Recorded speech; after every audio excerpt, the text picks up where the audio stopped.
In today's video, I'm going to be ranking the top 5 best Ninjago temples. LEGO has made tons of Ninjago temples over the years, but there's only a number of them that can hold the spot for the top 5. Today, we're going to be looking at these amazing temples, their play features, the minifigures, and finally we'll be deciding which one of these Ninjago temples is the best Ninjago temple ever made. Let's get into the video right now.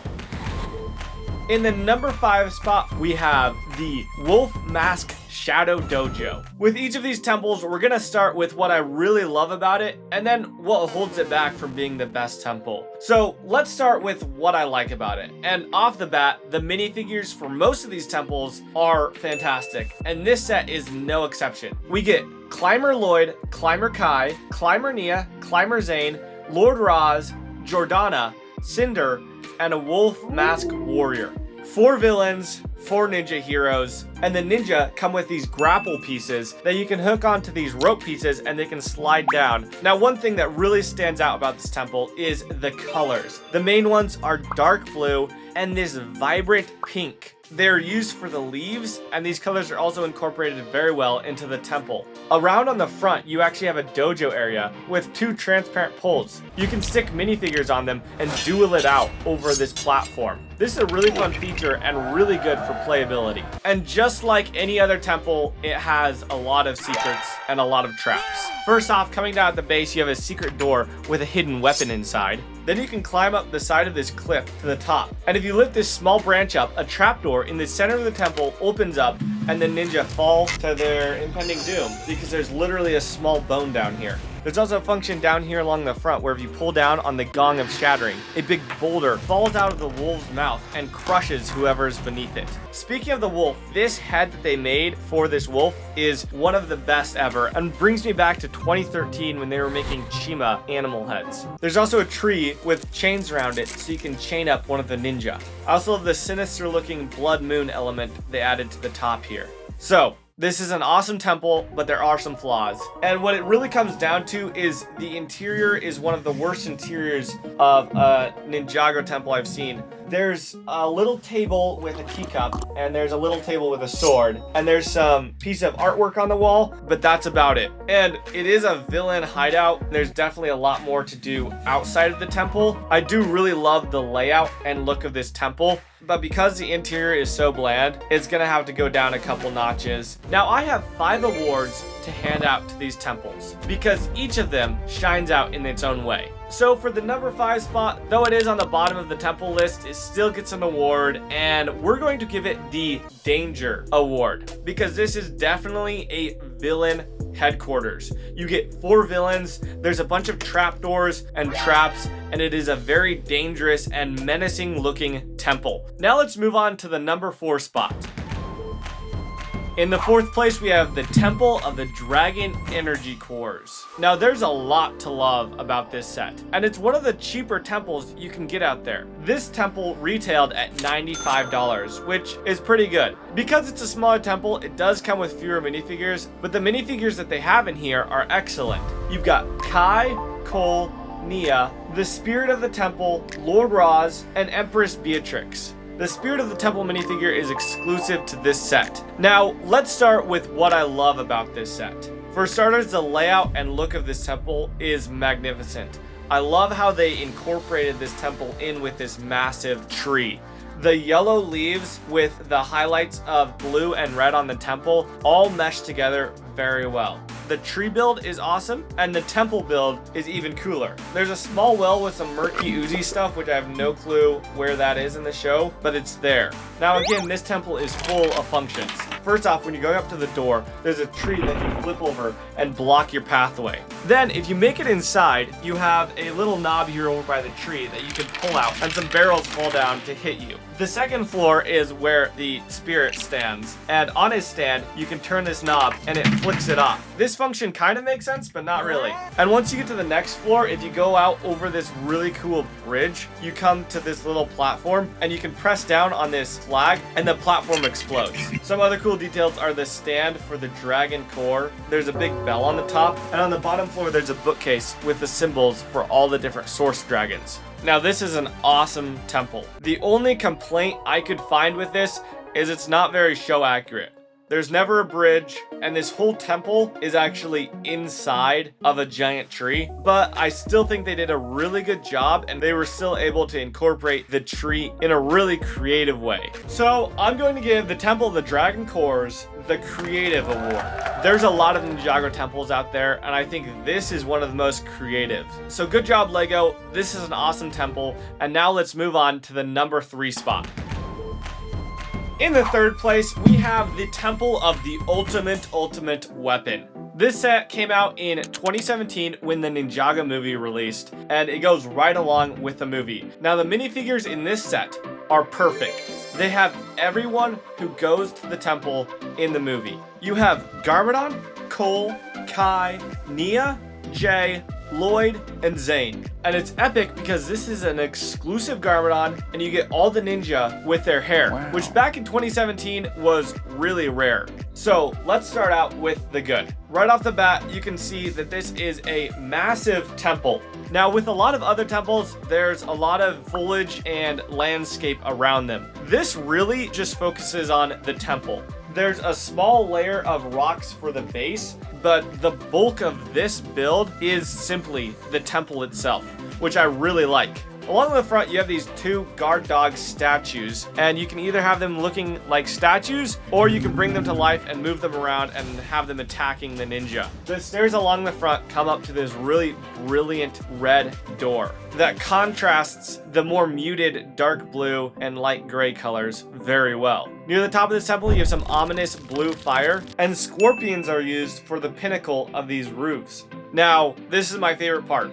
If you turn it around to the inside, there are many rooms and a lot of little functions and details. First off, there's this brown crate, and if you pull it back, a trapdoor opens up on the ground and makes a minifigure slide out underneath the front steps. Now, when it's pulled out, you have these 3 little posts you have to jump across to get to the crate. And inside the crate, you can find some golden flower pieces, which is kind of a letdown. If you come over to read this scroll, you'll most likely be shot by this disc shooter. If you make it past that, you'll probably have some TNT drop on top of you. And if you're still alive, there's a dangerous sword that can come out of the wall. Now at this point, you're probably bruised and ready to go back, but there's another function.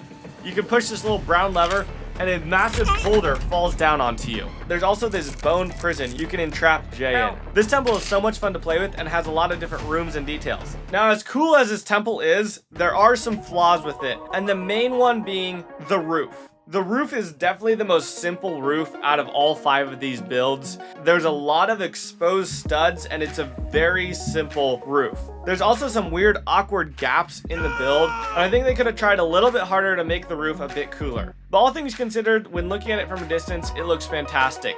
This is actually the tallest temple in Ninjago, which means it wins the Height Award. Good job, Temple of the Ultimate Weapon. You are the tallest temple, and this is a truly great Ninjago temple, even though it did come out in the Ninjago movie. Now let's move on to the second best Ninjago temple. In second place, we have the Tournament Temple City from Dragon's Rising Season 2. This is the biggest temple LEGO has ever made. Now, obviously, we start off with the good, and one of the best parts about this set is the minifigures. It comes with a total of 13 minifigures. We've got Lloyd, Cole, Zane, Nia, Aaron, Wildfire, Lord Roz, Jordana, Mr. Pale, Temple Guard, Uncle Bleck, a blacksmith, and Roby. It comes with a bunch of ninja and all the other characters you would need to recreate different scenes from this show. And then it comes with a blacksmith who can run this small blacksmith shop down here in the corner. Now this Tournament Temple City is a lot to take in. The play features include a small crane, stalactites that can fall down by the push of this little stone sculpture. There's a hidden sliding stone door that takes you into the caves. Over by the blacksmith shop, if you turn this knob on the back, the water wheel moves, and there are 2 little platforms you can stick minifigures onto to make them look like they're fighting. And while you're twisting the knob, it's also making the hammer go up to hit the anvil. The temple itself has quite a good interior. The bottom floor has a Tournament of Sources trophy. The second floor has some cots and a training course. The third floor has a phone, so Roby can call Wildfire. And the top floor has a small flame. The roof designs aren't anything too special, but they're still very well made.